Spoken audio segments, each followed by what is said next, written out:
Welcome back, everybody. Welcome back to something a little different, maybe. We'll see. Welcome back to an installment of, as I've mentioned in the past, I don't have shower thoughts because I spend like 6 minutes in the shower. Unless I have to shave, then I spend like 7.5 minutes in the shower. What I do spend a lot of time doing, as you can see by the lines on the ground, is raking.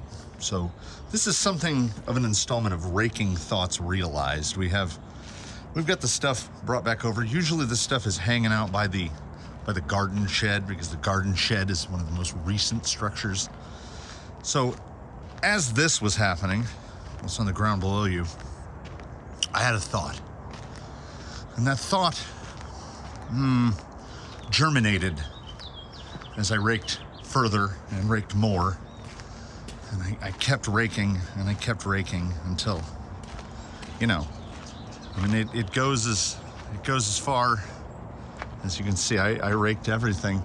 And then I got into trimming the trees, and I was thinking about that. And then coming back from trimming the openings in the trees here, I thought the expenditure to realize this raking thought shouldn't actually be too high.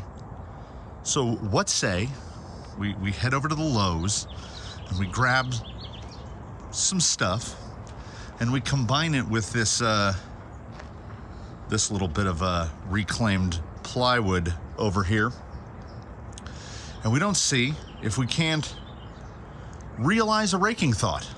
So here today, what we're gonna do in a modified form of real time is Raking Thoughts Realized.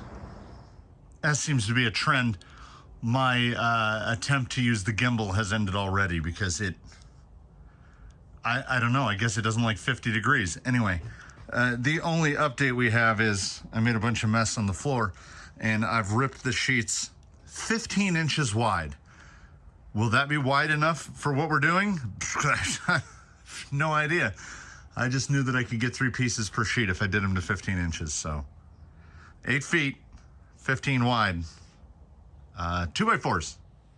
Then I take those aforementioned 2x4s and rip them in half. Well, if you know, when we talk about milled lumber, half is a random number.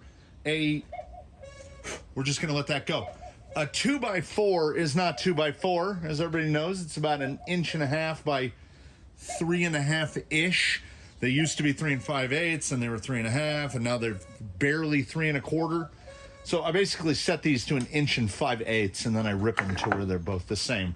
Because I don't need full thickness, I don't think. Here's hoping. The widths, well, okay, this length and then the width that these are gonna combine to form, I don't know if that number is important. I just went with a number that's in my head. And more importantly, and worthy of note, like, look at the ends of these.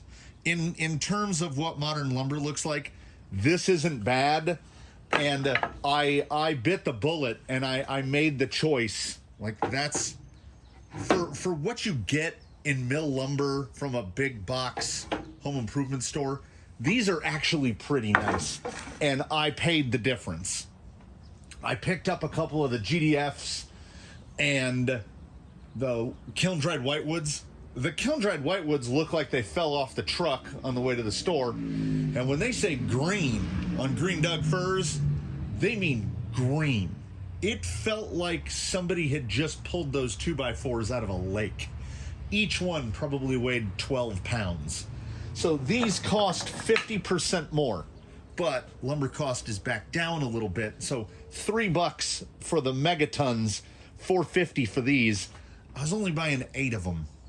So the total expenditure on this project, not including stuff that's already here, like the screws, the staples, the saws, the nails, the glue, all that's here, right? This is an unofficial wood shop. It's got a big jet cabinet saw in it. That's almost enough to make it with a, I can cut 51 inches on this thing.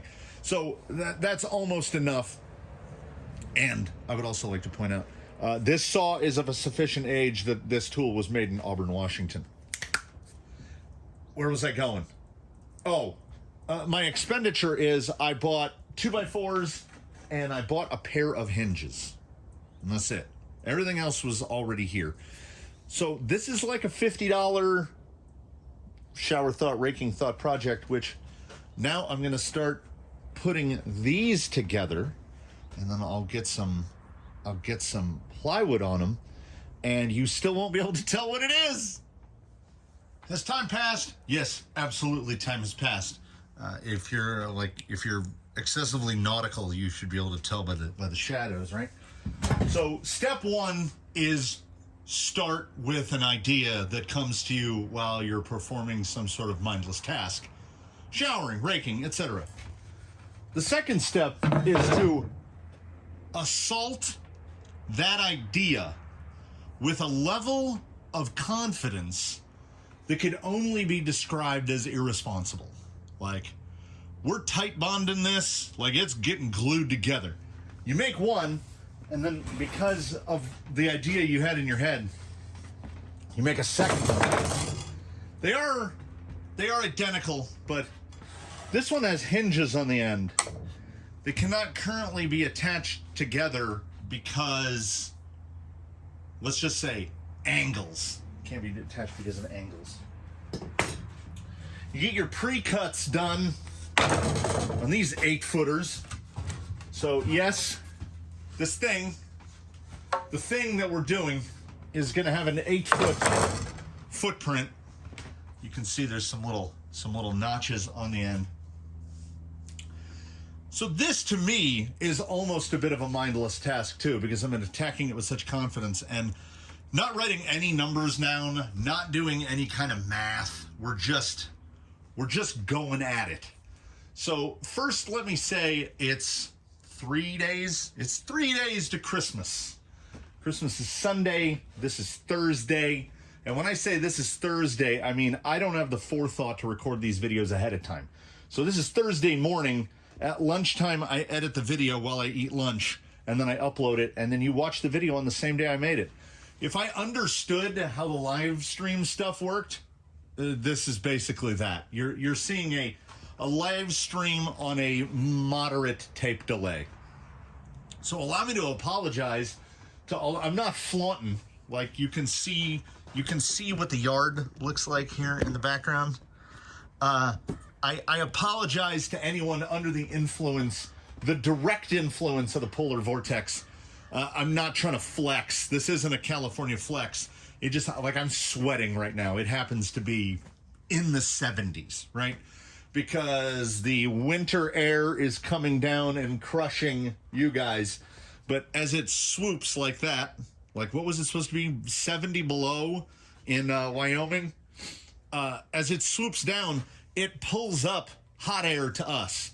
So while it is usually weatherless in Southern California, it isn't usually 75 on Christmas.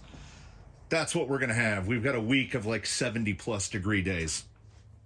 So that out of the way, your suffering is my ability to build senseless things out of wood. While we're at it, if you're a person that doesn't have a cordless drill in your house, and everyone should have a cordless drill in their house.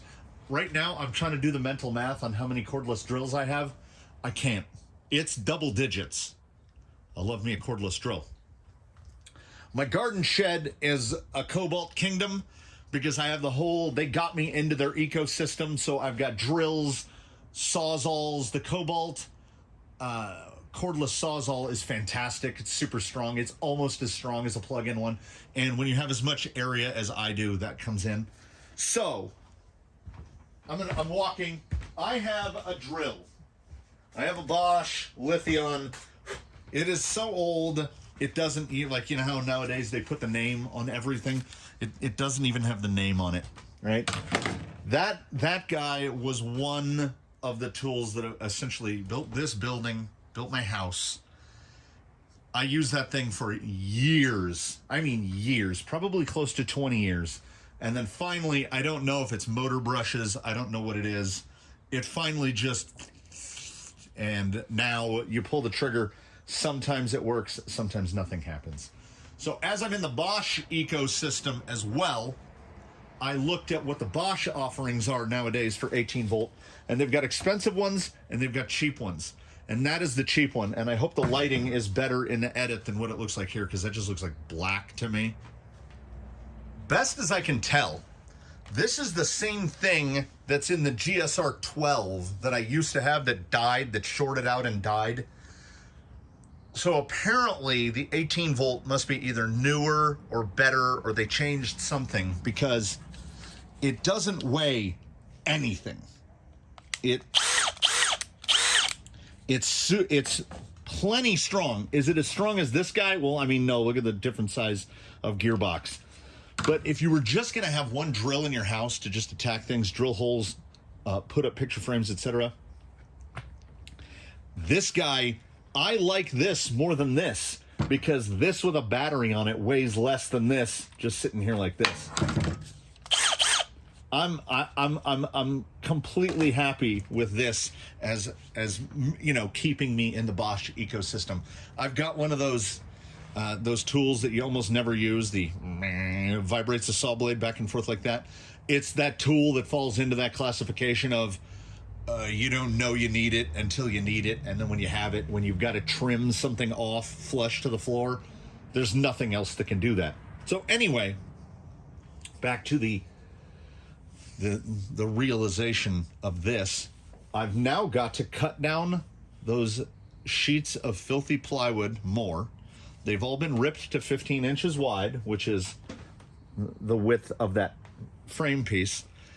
And we're going, I'll put video back on for that. We're going, one of my favorite tools, and definitely in the same category as that Bosch. What do they, I think Rockwell calls it a sonic rafter.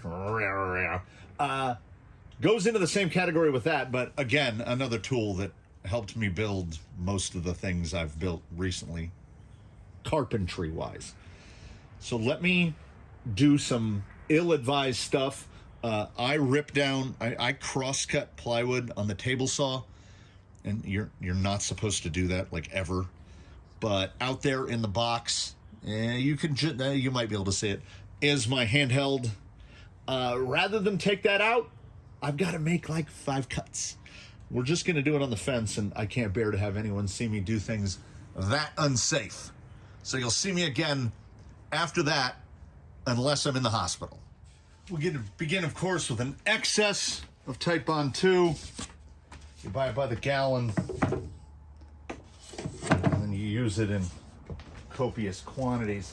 Too much glue can often be as bad as too little glue, but this thing is going to spend its entire existence outdoors, and when we put a bunch of glue on it and then we follow it up with a DeWalt medium crown stapler, a sheathing stapler,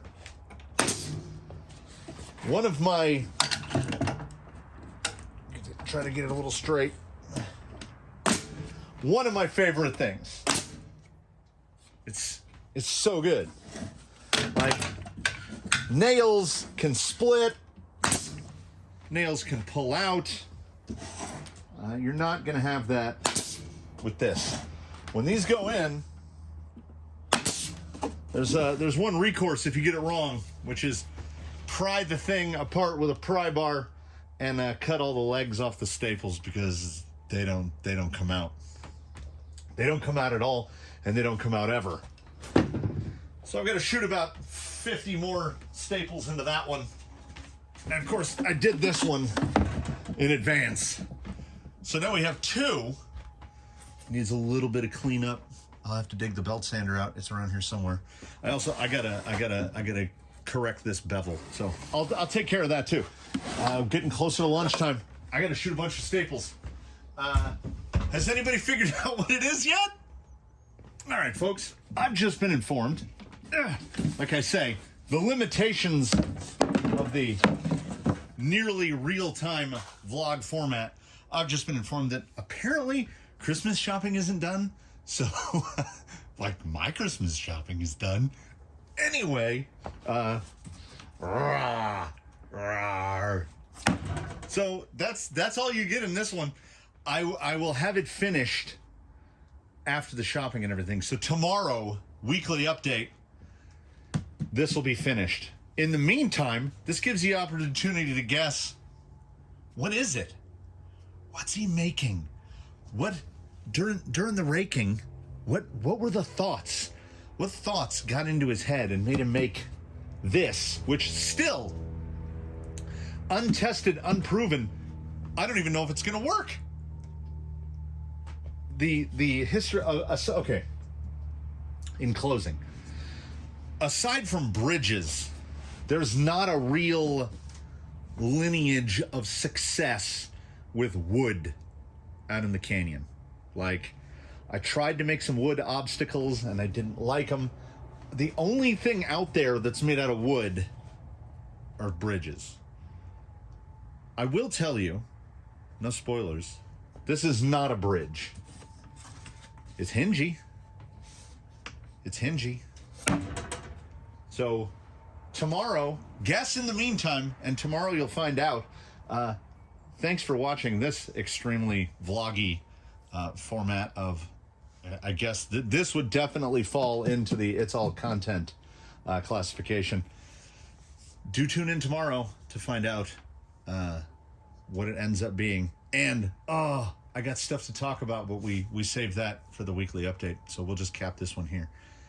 Have a good one, everybody. I hope if you are in some place that's getting vortexed, I hope you're, no pun intended, weathering it well.